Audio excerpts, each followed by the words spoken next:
اس کی وجہ ضروری سمجھتا ہوں کہ آپ سے مجھ سے لوگ پوچھتے ہیں آج کل ان لوگوں کو نفسیاتی مریض بنا دیا ہے، ذہنی مریض بنا دیا ہے۔ پھر دجالیات کے اوپر جو لوگ کام کرتے ہیں، دجالیات پہ جو کام کرتے ہیں، انہوں نے بھی تصوف کی چھتری کے نیچے آ کر ایک کام نہیں شروع کر دیا ہے۔ اب اس میں جو حدیث کے اندر جو کچھ بھی ہے اس پر ہماری آنکھیں بند ہیں۔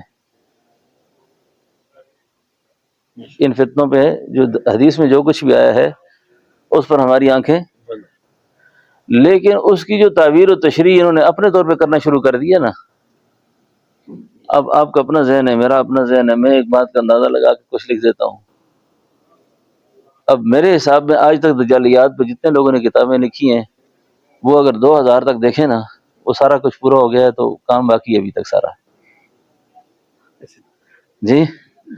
نہ بھی کسی کو برمودہ تکون کا پتہ ہے، تکون کا پتہ ہے، اور نہ کسی کو وہ کیا کہتے ہیں برمودہ تکون، اور جس کے اندر جہاز گم ہوتے ہیں جا کے،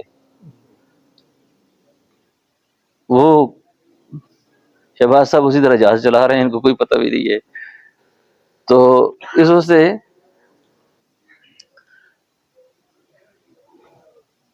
وہ کیا کہتے ہیں اس کا، سفیانی کی موت سے یہ ہو جائے گا، سونے کی کان پہ جنگ ہوگی تو یہ ہوگا، ایک ملک کی موت آئے گی تو یہ ہوگا۔ اب اس سے کیا ہوا کہ لوگ ذہنی مریض ہو گئے۔ اب تصوف کی چھتری کے نیچے بھی یہ کام ہوئے، پاگلوں کے پھر رہے ہیں سارے، نتیجہ کچھ بھی نہیں نکلا۔ اب اس صورتحال میں کریں کیا ہم پھر؟ یہ فتنہ تو وہ ہے جو نوح علیہ السلام نے ڈرایا اپنی قوم کو، اللہ کے حبیب نے ڈرایا، صحابہ کرام۔ بھئی اس کے لیے سنت کا اتنا مضبوط اور مؤثر طریقہ موجود ہے، تو سنت کو چھوڑ کر کوئی اور طریقہ قابل قبول ہے؟ نہ شبم نہ شب پرستم، نہ کہ حدیث خواب گویم، میں تو آفتاب رسالت کا غلام ہوں، ان کی تعلیمات موجود ہیں میرے سامنے، مجھے کیا ضرورت ہے کہ میں خواہ مخواہ کی مفروضوں پر اور خواہ مخواہ کی باتوں پر ایک عمارت کھڑی کر دوں اور اپنا ذہن بھی خراب کروں، لوگوں کی تربیت بھی خراب کروں جی۔ تو تصوف کے نام پر اس طرح کی چیزیں آتی ہیں سامنے۔ کل ایک رات ساتھی نے مجھے سوال کیا کہ میں ایک شازیہ سلسلے کے صاحب ہیں اور مجھے وہ کہنا چاہتے ہیں کہ جی آپ کو میں پتہ نہیں کہاں سے کہاں تک پہنچا دوں گا۔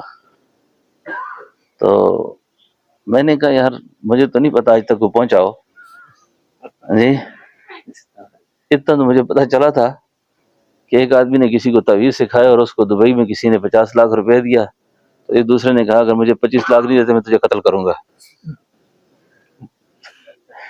کیونکہ یہ میں نے فن سکھایا تھا تو پیسے تم کھا گئے ہو سارے۔ میں نے کہا میں نے تو اتنی بات سنی ہے، اس سے زیادہ مجھے کچھ پتا نہیں ہے۔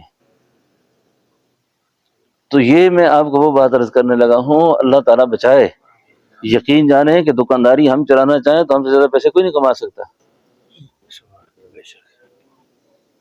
بات سمجھے نا۔ ہمارے اکابر پر اللہ کے بڑے فضل تھے، لوگ ان کو بھی سجدے کرنے کو تیار تھے، ان کے کشف و کرامات بھی بہت زیادہ تھے، لیکن بات یہ ہے کہ ان پر خدا کے فضل تھے، انہوں نے اس مخلوق کو گمراہی میں نہیں ڈالا، گمراہی میں نہیں ڈالا۔ دیکھو دنیا گزر جائے گی، بیماریاں اچانک ایسی حملہ کرتی ہیں، بندہ 10 دن میں ڈھیر ہو جاتا ہے، کیا فائدہ پیچھے؟ کیا کریں گے پیچھے؟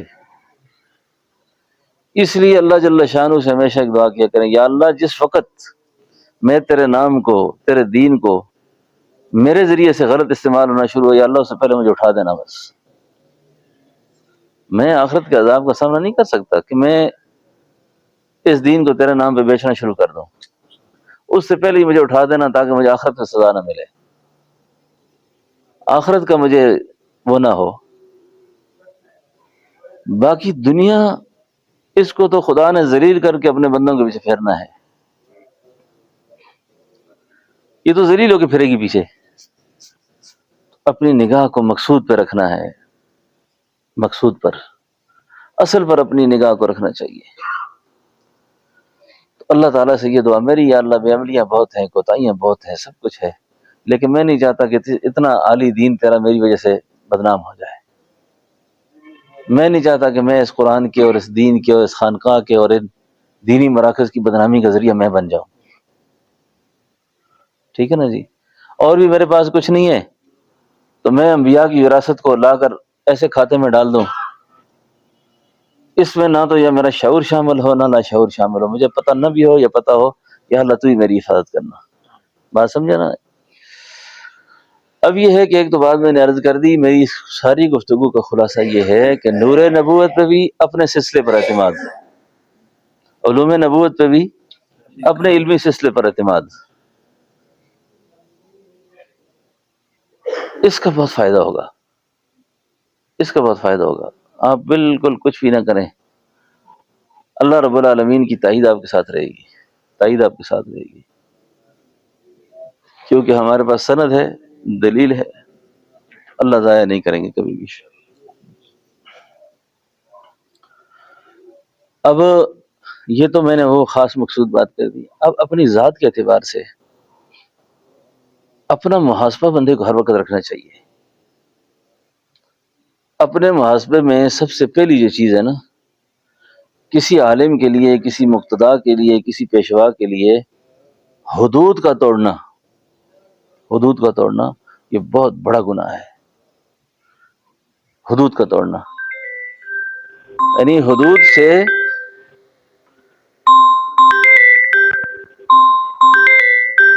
یعنی حدود کا خیال رکھنا، حدود سے تجاوز نہ کرنا. یعنی حدود کا مطلب کیا ہے کہ اللہ کی کسی حرام کردہ چیز کو کسی مربی پر، کسی شیخ پر، کسی عالم پر، کسی کو لوگ مقتدا پیشوا سمجھتے ہوں، وہ کسی چیز کو اپنے اوپر کبھی بھی حلال نہ کرے، کبھی بھی حلال نہ کرے کہ بندہ شریعت سے مستثنا ہو گیا، بزرگ ہو گیا، یہ عالم بن گیا تو شریعت سے یہ آزاد ہو گیا ہے.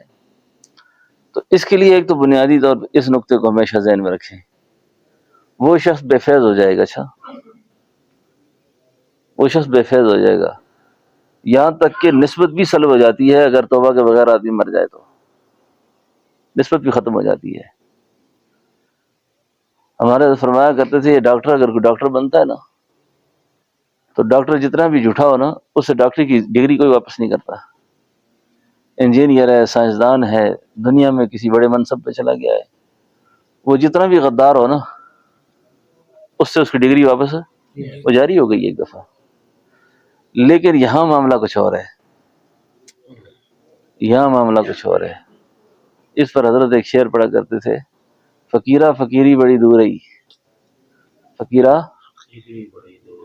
چڑھ گئے تو اچھی لمبی کھجور رہی، ڈھہ گئے تو چکنا چور رہی. یہاں کا رزلٹ کچھ اور ہے پھر. تو ایک تو اس بات کا بہت خیال رکھنا چاہیے. آپ علماء ہیں سارے، میں اکثر دیکھتا رہتا ہوں مساجد کے اندر نا، جتنے لوگ ہم پیشوائی کرتے ہیں، امامت کرتے ہیں، 80% سے زیادہ غلطیاں ہم کرتے ہیں، بلکہ میں کہتا ہوں 90% کر لو اس کو. 10% غلطی عوام کرتی ہے. عوام کے سامنے جو آپ صحیح کام کریں، اللہ ماشاء اللہ کے بعد لوگوں کو خارش ہوتی ہے، لیکن یہ ہے کہ وہ ہماری بے ترتیبی کی وجہ سے ہوتی ہے. سنت کا خیال نہ کرنا، اپنے لباس کو ٹھیک نہ رکھنا، نوجوانوں کے ساتھ گپے لگانا، جو اللہ کے ساتھ محفل جمانا. جی مجھے ایک جگہ جانا ہوا، ایک قاری صاحب کو مسجد سے قاری سے بے دخل کیا. جی کس بات پہ؟ اس طرح بڑا مدرس آدمی. پوچھا میں نے کہ کیا ہوا؟ جی کہا پیپسی کی شرط لگائی تھی اس نے، اور یہ کام تم کرو، تم نے پیپسی پلانی ہے اتنی 10، تم نے اتنی کرنی ہے مقتدیوں کے ساتھ، نوجوانوں کے ساتھ محلے میں. مرے کے بڑے کو پتہ چلا کہ 10 پیپسیوں کی جنگ ہوئی ہے. میں نے کہا بھی ان کا کیا فیصلہ کرے آدمی، کیا بات ہوتا ہے. یہ ہمارا سار گاؤں ہے قریب، بہت عرصے کی بات ہے۔ خیر اس طرح کی بات ہے نا، آپ صحیح ہو کے کام کریں، اللہ کی مدد آپ کے ساتھ ہوگی۔ آپ تکلف نہ کریں، آپ مصنوعی ڈھونگ نہ رچائیں کہ جی لوگ آپ کے ساتھ محبت کریں، لوگ نہیں کریں گے جب تک آپ کا تعلق اللہ سے ٹھیک نہیں ہوگا۔ مخلوق کے دل تو خدا کے قبضے میں ہے سارے، آپ ماڈل پیش کریں گے تو اللہ کی طرف سے تائید ہوگی۔ اللہ تو اپنے دوستوں کے دوست ہیں، یاروں کے یار ہیں۔ اللہ اپنے یاروں پہ شیطان کو ہنسنا تھوڑا ہی دیتا ہے۔ آپ ٹھیک ہو جائیں خود۔ وہ علی میاں فرمایا کرتے تھے، مولانا ابو الحسن ندوی رحمۃ اللہ علیہ فرماتے ہیں کہ جب میری ملاقات شاہ فیصل سے ہوئی نا، شاہ فیصل سے، تو بالکل الگ سے ملاقات ہوئی۔ یہ میں آج آپ کو ایک نسخہ بھی دے رہا ہوں، اور دعوت کا ایک باطنی ڈھنگ ہے۔ اچھا آپ کا دل زندہ ہو نا، دل زندہ ہو، اور کسی بھی بڑے سے بڑے آدمی کے سامنے جا کر آپ بیٹھ جائیں نا، ایک اللہ کے نام کی توجہ اس کے دل پہ دیں، مجالے بول جائے وہ، مجال ہے کہ آپ کی رائے سے وہ اختلاف کر سکے، لیکن دل کی انگیٹھی گرم ہو تو ٹھنڈے دل کے ساتھ نہیں۔ علی میاں نے کوئی عربی میں بڑی فصاحت سے کوئی علم نہیں جھاڑا نا، کوئی بڑی خاص تقریر نہیں کی، بیٹھے جا کے شاہ فیصل سے گفتگو ہو رہی ہے، شاہ فیصل کو بڑی عجیب طریقے سے گفتگو کی۔ جب بھی آپ کسی کو گفتگو کے اندر نا مصنوعی پن اختیار کریں گے نا، علم جھاڑیں گے، اس پر رعب جمانے کی کوشش، اس میں تائید تو نہیں ہوگی اللہ کی۔ اب اللہ کی تائید نہیں ہے تو وقتی طور پہ اگر کوئی ہلچل ہو بھی گئی تو کیا ہے، اس سے نتیجہ نہیں ہوگا اس کا۔ یہ مولانا الیاس صاحب رحمۃ اللہ علیہ کی دینی دعوت دنیا بھر میں پھیلی ہے۔ مولانا الیاس کوئی چرب لسان خطیب تھے، وہ خوش آواز مقرر تھے جی، دو چار آدمیوں کو اچھے طریقے سے مطمئن بھی نہیں کر سکتے تھے، زبان میں لکنت تھی۔ لیکن کیا ہوا کہ اب تک آگ لگی ہوئی ہے دنیا میں، اب تک، یعنی عوامی تحریک میں اگر آپ مولانا کی الیاس صاحب کی دعوت کو دیکھیں، جتنا عامت الناس میں عوام میں جو کام ہوا ہے اب تک، گزشتہ کئی صدیوں میں اس کی مثال نہیں ملتی۔ یہ کیا چیز ہے یہ؟ جس قلب کی آہوں نے دل پھونک دیے لاکھوں، جس قلب کی آہوں نے دل پھونک دیے لاکھوں، یا اللہ اس قلب میں کیا آگ بھری ہے، یا اللہ اس قلب میں کیا آگ بھری ہے۔ اب علی میاں مخاطب ہو گئے، کوئی ان کو تقریر نہیں لمبی جوڑی سنا رہے، دو چار باتیں کی۔ شاہ فیصل کو کہا کہ آپ جس مملکہ کے بادشاہ ہیں، آپ کو پتہ ہے کہ اس زمین میں اللہ کے نبی آرام فرما ہے، اور یہ وہ مملکت ہے کہ جس کے بادشاہوں نے ٹوپیاں سی کے گزارے کیے ہیں، ٹوپیاں تجارت۔ اس طرح کی دو چار باتیں کی، شاہ فیصل کی چیخیں نکل گئی۔ بادشاہ سجتی تھی اس آدمی کے ساتھ، بادشاہ بھی سجتی ہوتی ہے نا، انڈے اور کٹے اور کوکڑ، اور یہ بھی بادشاہ تھے نا،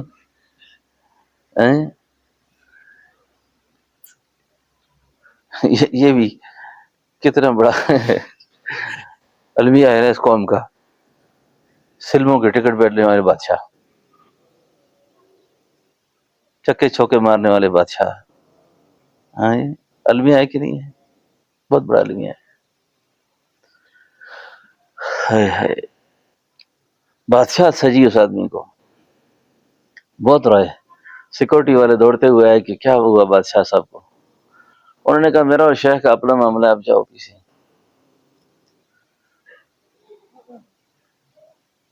علی میاں فرماتے ہیں کہ جس وقت میں نے یہ بات کی نا آخر بیدار مغز آدمی تھا، اتنے بڑے ملک کا بادشاہ تھا. اس نے کہا حضرت آپ کی نصیحت تو بہت اچھی ہے کہ یہاں کے بادشاہوں نے ٹوپیاں سی کے گزارے کیے ہیں، لیکن ان کے مشیر بھی تو آپ جیسے علماء ہوتے تھے نا، آپ جیسے لوگ ہوتے تھے. اب بڑے آدمی کو یہاں خارج چاہیے تو اگلے نے سمجھ شاید کوئی چندہ نکال کے دے رہے ہیں. جی سمجھ آ رہی ہے میری بات آپ کو؟ کسی بڑے آدمی کو خارج آ گئی نا تو کسی مولوی صاحب نے سمجھ شاید مجھے کچھ نکال کے دے رہے ہیں. اب اس جذبے سے جب ہم ملیں گے کسی سے، کیا خاک تبدیلیاں آئے گی؟ خاک تربیت ہوگی کسی کی. اس نے کہا حضرت بادشاہوں نے ٹوپیاں تبھی سی ہیں کہ ان کو آپ جیسے لوگ ملے تھے.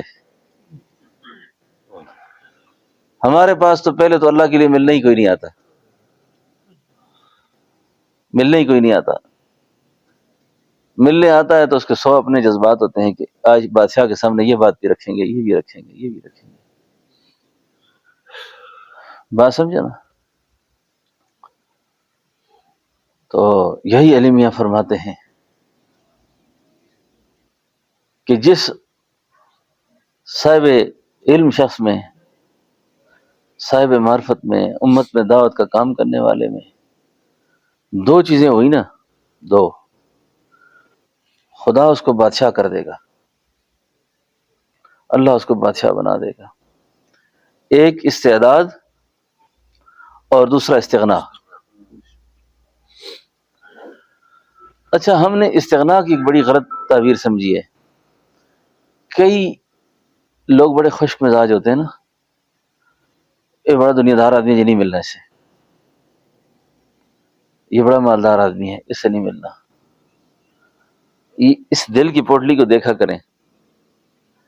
اللہ کے حبیب کی سنت جو خواص کے ساتھ ملنے کی تھی اس کو سامنے رکھیں کہ آپ امراء کو کیسے ملتے تھے، بادشاہوں کو کیسے ملتے تھے، بڑے لوگوں کو کیسے ملتے تھے، ان کے ساتھ معاملات کیسے کرتے تھے. استغنا کا تعلق دل سے ہے.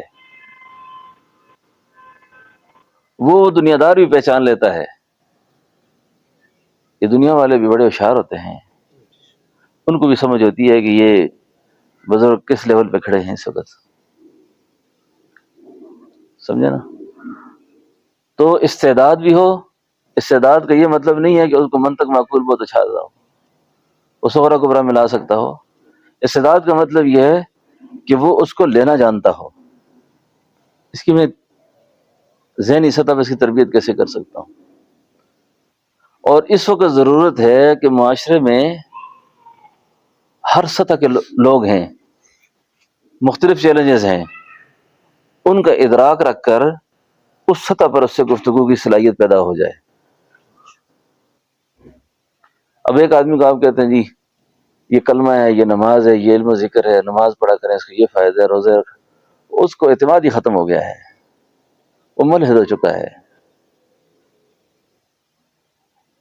اس پر میں آپ کو ایک باریک بات بتاؤں، یہ کام آئے گی.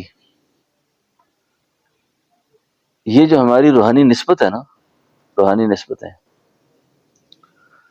میں نے خود بھی یہ بات کو محسوس کیا ہے اور کرتا بھی رہتا ہوں. بڑے سے بڑا ملحد بھی ہو نا، بے دین بھی ہو، اگر وہ کسی مجلس میں بیٹھ کر نسبت کو قبول کر لینا، اللہ کرتا ہے وہ ساری گمراہیاں کر کے پھر آ جائے گا حق کی طرف. یہ بات علمی ماحول میں آپ نہیں بنا سکتے کسی کو. یہ علمی بات نہیں ہے کہ آپ علمی طور پہ کسی کو کہیں گے اس طرح ہوگا. حضرت حافظ غلام حبیب صاحب رحمۃ اللہ علیہ چکوال والے صرف قرآن کے حافظ تھے.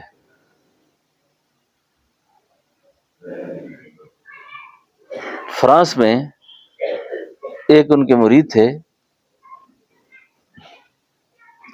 ان کے 3-4 بیٹے، لوگ بڑی تعریف کریں. تو حضرت نے ایک دن اس مرید نے آ کے کہا حضرت میں بات یہ کروں، میرا ایک بیٹا ملحد ہو گیا ہے عالم بن کر، اور دوسرا عیسائیت کے قریب چلا گیا ہے. اور میں بہت پریشان ہوں. سب نے فرمایا کہ ان کو مجھ سے بیعت کرا دو، مجھ سے بیعت کرا دو ان کو. انہوں نے کہا وہ اسلام نہیں مانتے تو آپ کہتے بیعت؟ بیعت تو بہت آگے کی چیز ہے. کہا ان کو یہ کہہ دو میں تمہارا باپ ہوں، میری ایک دفعہ سن لو، بے شک تم ہاتھ پہ ہاتھ رکھ دو ایک دفعہ. جن کا قلعہ مضبوط ہوتا ہے نا، قلعہ سمجھتے ہیں نا، یہ بھینس جو دوڑتی ہے نا قلعے کے زور پہ ہوتی ہے نا. میں نے خود محسوس کیا کہ بہت اولیاء کرام جو گزرے نا جی، یہ سچے اور کھرے لوگ تھے. یہ اپنی نسبتوں کو اللہ سے قبول کروا کے گئے ہیں. بندہ کتنی گمراہی جیسے بھی ہوتا ہے واپس آ جاتا ہے. انہوں نے کہا ٹھیک ہے، ان کو بیعت کر دیا. کہتے 5-10 سال کے